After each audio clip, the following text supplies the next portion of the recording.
நாம் தமிழர் கட்சியோட ஹுமாயூன் தாத்தா வந்து தோழர் வன்னியரசை பற்றி பேசினதை எல்லோரும் பார்த்துருப்பீங்க.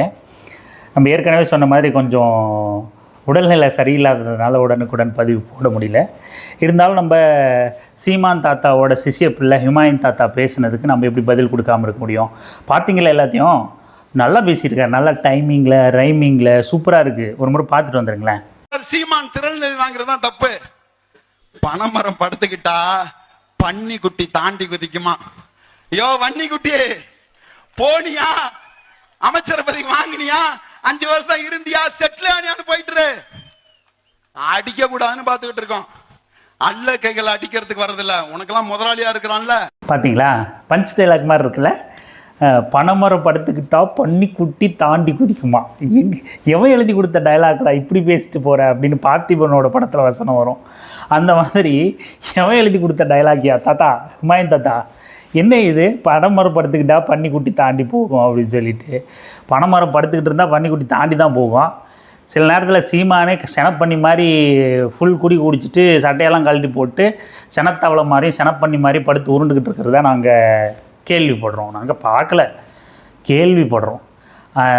இந்த பொண்டாட்டி மாமன் கெட்டவன் இல்லை கேடு கெட்டவன் அப்படிங்கிறத பார்த்தோம். மற்றதெல்லாம் கேள்விப்படுறோம். செனப்பண்ணி மாதிரி சீமான் சட்டையை கழட்டி போட்டு குடிச்சிட்டு உருண்டுக்கிட்டு வாந்தி எடுத்துக்கிட்டு சுற்றிக்கிட்டு இருக்காப்புல அப்படின்னு சொல்லிட்டு, இதில் பனைமரம் படுத்துக்கிச்சான் பன்னிக்குட்டி தாண்டி போச்சான் வன்னிக்குட்டியா, இன்னமும் பஞ்சு வசனம். அதுக்கப்புறம் இன்னொன்று வேண்டாம் சொல்கிறாரு, வன்னிக்குட்டி போய் யோ வன்னிக்குட்டி, போனியா அமைச்சர் பதவி வாங்கினியா, 5 வருஷம் இருந்தியா, செட்டில் ஆனியான்னு போயிட்டு அடிக்க கூடாதுன்னு பாத்துக்கிட்டு இருக்கோம். அல்ல கைகளை அடிக்கிறதுக்கு வரதில்ல. உனக்கெல்லாம் முதலாளியா இருக்கிறான்ல. போனியா அமைச்சர் பதவி வாங்கினியா, 5 வருஷம் சம்பாதிச்சா, செட்டில் ஆனியா, அதோட போய்க்க. உன்னெல்லாம் அடிக்க மாட்டோம், அல்ல கையன். அவங்க முதலாளியை தான் அடிப்பார். அவர் அவ்வளோ பெரிய ஆளா நீ? முதலாளி அடிக்கிற அளவுக்கு ஆளாயிட்டீங்களோ? ஆனால் இந்த ஹுமாயூன் தாத்தாவுக்கு ஒன்று தெரியல. அல்லக்கையின்னு அண்ணன் வன்னியரசை சொல்கிறாப்புல ஹுமாயூன் தாத்தா. ஆனால் அந்த கட்சியில் நிஜமான அல்லக்கையே நம்ம ஹுமாயூன் தாத்தா தான். சும்மா பேருக்கு மேடையில் ஏற்றி விடுறாங்க, கேப்பை ஃபில் பண்ணணும் அப்படின்னு சொல்லிட்டு. நீங்கள் சீமான் கட்சியில் நீங்கள் நிறைய பேர் பார்த்தீங்கன்னா எல்லாருமே சீமான் மாதிரி தான் பேசுவாங்க. இந்த விக்ரம் படத்தில் கூட வில்லன் ஒரு வசனம் பேசுவார், யார் வேணால் கத்தி வச்சு குத்தலாம், ஆனால் குத்துனது நானாக இருக்கணும், நானாக தெரியணும், அதனால் நான் எப்படி குத்துவனோ அதே மாதிரி குத்துங்க அப்படின்னு சொல்லிட்டு. இந்த ஏதோ விக்ரம் படம் தான் நினைக்கிறேன், அதில் ஒரு வசனம் வரும். அந்த மாதிரி சீமான் வந்து யாரும் அடையாளப்பட்டுறக்கூடாது, பிரபலம் ஆகிடக்கூடாது, கட்சியில் அரசியல் தலைவர்களாக வளர்ந்துடக்கூடாது அப்படிங்கிற காரணத்தினால யார் மேடையில் பேசினாலும் சீமான் மாதிரியே பேசணும் அப்படிங்கிறதா எழுதப்படாத விதிமுறை. அதனால தான் இந்த மாதிரி எந்த தாத்தா மேடையாருனாலும் சீமான் மாதிரியே உளறிக்கிட்டு கிடப்பாங்க. அவங்களுக்கு சீமானை தாண்டி வேறு ஒன்றும் கிடையாது. அவங்களுக்குன்னு சொந்த அறிவோ, சீமானுக்கே அறிவு கிடையாது. ஆனால் சீமானை காப்பி அடிக்கிற இவங்களுக்கு எப்படி அறிவு இருக்கும் அப்படிங்கிறத பாருங்கள். இப்போ முக்கியமான விஷயத்துக்கு வந்துடுவோம். யோ வன்னிக்குட்டி, போனியா அமைச்சர் பதவி வாங்கினியா, 5 வருஷம் இருந்தியா, செட்டில் ஆனியான்னு போயிட்டு அடிக்க கூடாதுன்னு பாத்துக்கிட்டு இருக்கோம். அல்ல கைகளை அடிக்கிறதுக்கு வரதில்ல. உனக்கெல்லாம் முதலாளியா இருக்கிறான்ல. 5 வருஷம் போனியா, சம்பாதிச்சா, செட்டில் ஆனியான்னு இருந்துடணும். முரட்டிடுறாரு. ஐயோ பயமா இருக்கு, ஹுமாயூன் தாத்தா மிரட்டுறாரு. 5 வருஷம் நீ சொல்ல வேலையை மட்டும் பார்த்துட்டு இருக்கிற இடம் தெரியாமல் இருந்துடணும்னு சொல்கிறாரு. அமைச்சரவே மிரட்டுறாரு ஹுமாயூன் தாத்தா, பயந்துட்டோம் நாங்கள் எல்லாம் அப்படின்னு சொல்கிற மாதிரி ஜோக் பண்ணிக்கிட்டோம். என்ன ரங்கா, என்ன ஹுமாயூன் ஜோக் பண்ணுறியா அப்படிங்கிற மாதிரி தான் இருந்துச்சு. தோழர் வன்னியரசு இருக்கார்ல, வன்னியரசு சில 2-3 வரலாறு நான் சொல்கிறேன். வன்னியரசு இருக்கார்ல, அமைச்சராக பதவியேற்கும்போது பதவியேற்கிற முதல் நாளே வந்து வாழ்க தமிழ், வெல்க தமிழ், வாழ்க தமிழ்நாடு, வெல்க தமிழ், வெல்க தமிழீழம் அப்படின்னு சொல்லிட்டு தமிழீழத்தை தனக்கு கிடைச்ச வாய்ப்பை, பதவியை, அதை மிகப்பெரிய அந்த பதவியை வந்து மிகப்பெரிய வாய்ப்பாக சட்டமன்றத்தில் பயன்படுத்தி சட்டமன்றத்தில் தமிழீழம் வெல்லணும் அப்படிங்கிறத பதிவு பண்ண தோழர் அண்ணன் வன்னியரசு. வெல்க தமிழ், வாழ்க தமிழ்நாடு, வெல்க தமிழ் ஈழம், தந்தை பெரியார் வாழ்க, புரட்சியாளர் அம்பேத்கர் வாழ்க, எழுச்சி தமிழர் வாழ்க. அது சரி, இது பெரிய சாதனையா அப்படின்னா இதுவும் சாதனை தான். ஆனால் இதை விட பெரிய சாதனை என்ன, அவரே என்ன பண்ணியிருக்காரு அப்படின்னா 2009 காலகட்டம், அதுக்கு முந்தைய காலகட்டத்தில் எல்லாம் வந்து போர் தீவிரம் அடைஞ்ச காலகட்டத்தில் அவருக்கு திருமணம் ஆன பிறகு குடும்பத்தை வீட்டில் வச்சுட்டு குழந்தைகளை குழந்தை இருக்கும்போதே, திருமணம் ஆன பிறகு குழந்தை இருக்கும்போதே வீட்டுக்கு சொல்லாமல் கொள்ளாமல், தன் மனைவி கிட்ட சொல்லாமல் கொள்ளாமல் போர் நடக்கிற ஈழத்துக்கு கிளம்பி போயிட்டாப்புல. அங்கே நம்ம இருக்கணும், வீட்டில் சொன்னால் விடமாட்டாங்க, வருத்தப்படுவாங்கன்ட்டு ஈழத்துக்கு கிளம்பி போயிட்டாப்புல. தலைவர்கிட்ட மட்டும் நான் வந்து தகவல் சொல்கிறேன், எங்கள் வீட்டில் சொல்லலை, யார்கிட்டையுமே சொல்லலை. ஏன்னா நம்ம போகிற இடம் திரும்பி வருவோமான்னு வந்து எனக்கு வந்து ஒரு பெரிய இது இருந்தது. இந்த மாதிரி வந்து போயிட்டு வரேன், பக்கத்தில் ஒரு இடத்துக்கு போயிட்டு வரேன்னு சொல்லிட்டு நான் வந்து கிளம்புறேன். மதுரையிலேருந்து நான் பஸ்ஸில் ஏறி போகிறோம். ராமநாதபுரத்தில் இறங்குறோம்.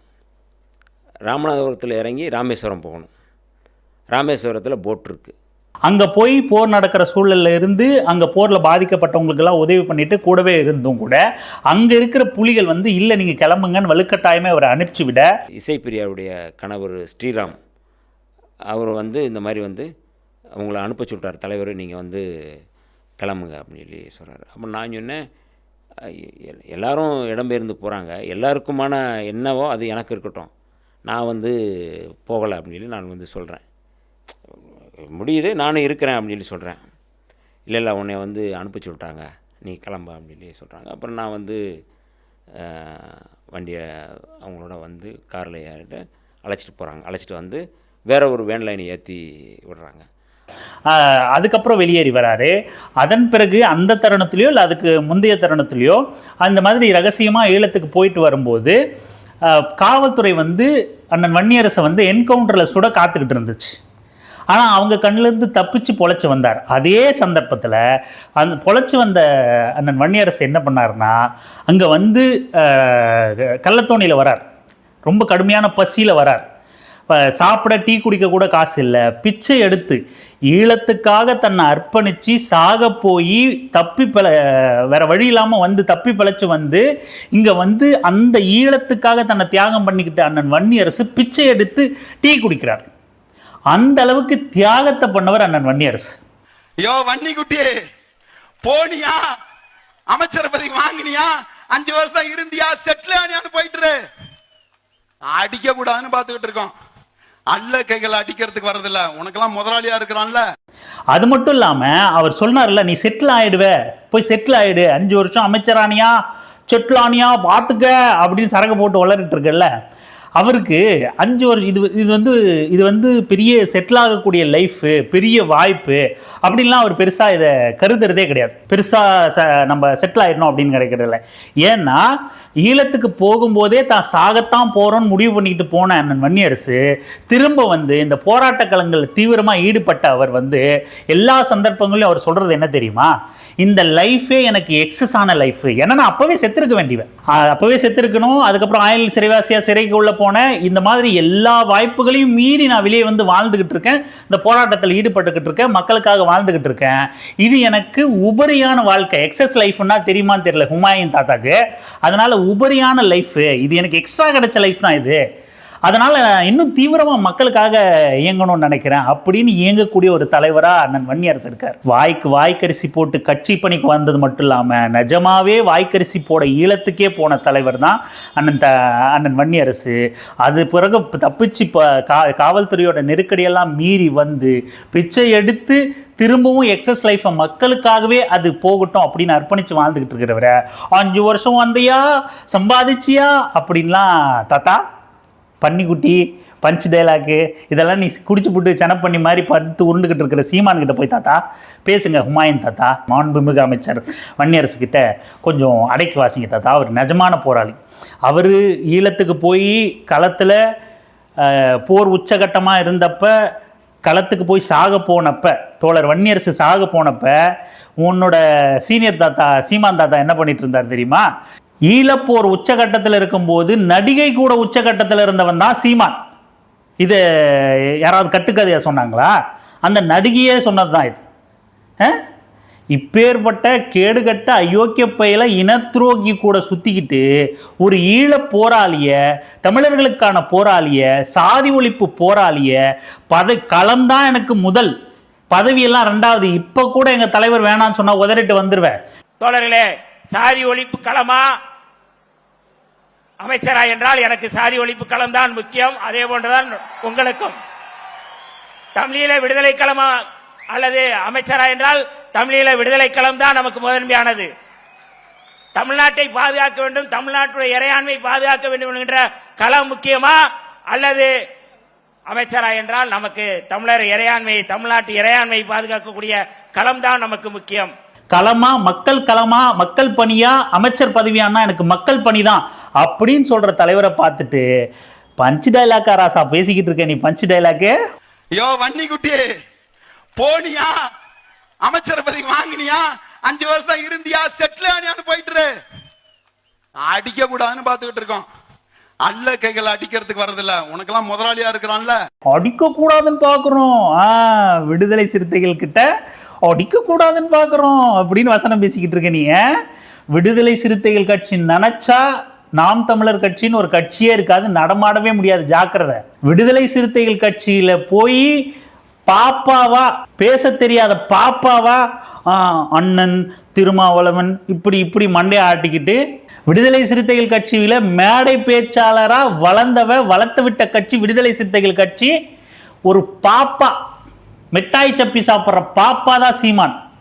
அந்த சீமான் தாத்தா கூட இருந்துக்கிட்டு உனக்கு இந்த வாய்ப்பேச்சு கேட்குதா ஹுமாயூன்?